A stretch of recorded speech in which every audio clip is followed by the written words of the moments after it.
2 Samuel chapter 18.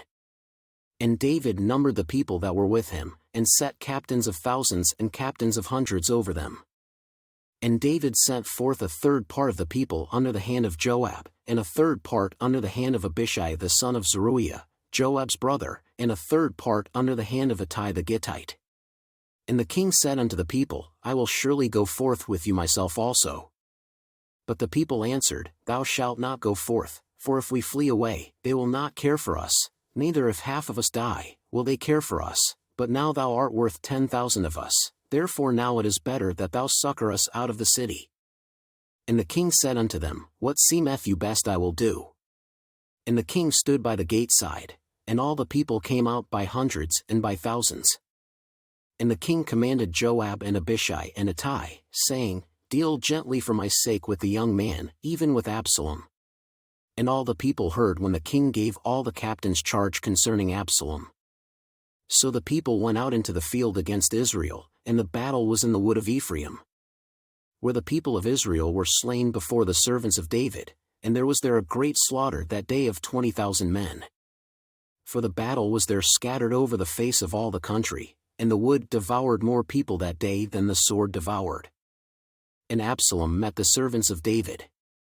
And Absalom rode upon a mule, and the mule went under the thick boughs of a great oak, and his head caught hold of the oak, and he was taken up between the heaven and the earth, and the mule that was under him went away. And a certain man saw it, and told Joab, and said, Behold, I saw Absalom hanged in an oak. And Joab said unto the man that told him, And, behold, thou sawest him, and why didst thou not smite him there to the ground? And I would have given thee 10 shekels of silver, and a girdle. And the man said unto Joab, Though I should receive 1,000 shekels of silver in mine hand, yet would I not put forth mine hand against the king's son, for in our hearing the king charged thee and Abishai and Ittai, saying, Beware that none touch the young man Absalom. Otherwise I should have wrought falsehood against mine own life, for there is no matter hid from the king, and thou thyself wouldest have set thyself against me. Then said Joab, I may not tarry thus with thee. And he took 3 darts in his hand, and thrust them through the heart of Absalom, while he was yet alive in the midst of the oak. And 10 young men that bare Joab's armor compassed about and smote Absalom, and slew him. And Joab blew the trumpet, and the people returned from pursuing after Israel, for Joab held back the people. And they took Absalom, and cast him into a great pit in the wood, and laid a very great heap of stones upon him, and all Israel fled every one to his tent. Now Absalom in his lifetime had taken and reared up for himself a pillar, which is in the king's dale, for he said, I have no son to keep my name in remembrance, and he called the pillar after his own name, and it is called unto this day, Absalom's place. Then said Ahimaaz the son of Zadok, Let me now run, and bear the king tidings, how that the Lord hath avenged him of his enemies. And Joab said unto him, Thou shalt not bear tidings this day, but thou shalt bear tidings another day, but this day thou shalt bear no tidings, because the king's son is dead.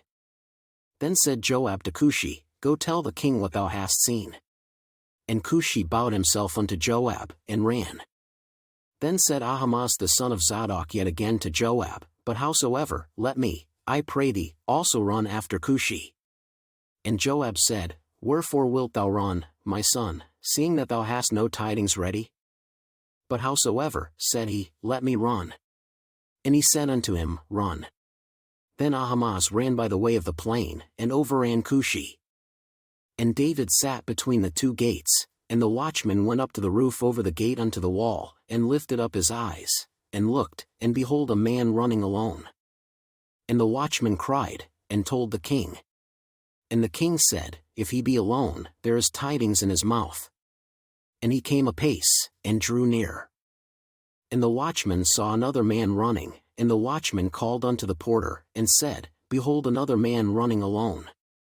And the king said, He also bringeth tidings. And the watchman said, Methinks the running of the foremost is like the running of Ahimaaz the son of Zadok. And the king said, He is a good man, and cometh with good tidings. And Ahimaaz called, and said unto the king, All is well. And he fell down to the earth upon his face before the king, and said, Blessed be the Lord thy God, which hath delivered up the men that lifted up their hand against my lord the king. And the king said, Is the young man Absalom safe? And Ahimaaz answered, When Joab sent the king's servant, and me thy servant, I saw a great tumult, but I knew not what it was. And the king said unto him, Turn aside, and stand here. And he turned aside, and stood still. And, behold, Cushi came, and Cushi said, Tidings, my lord the king, for the Lord hath avenged thee this day of all them that rose up against thee. And the king said unto Cushi, Is the young man Absalom safe? And Cushi answered, The enemies of my lord the king, and all that rise against thee to do thee hurt, be as that young man is. And the king was much moved, and went up to the chamber over the gate, and wept, and as he went, thus he said, O my son Absalom, my son Absalom. Would God I had died for thee, O Absalom, my son, my son.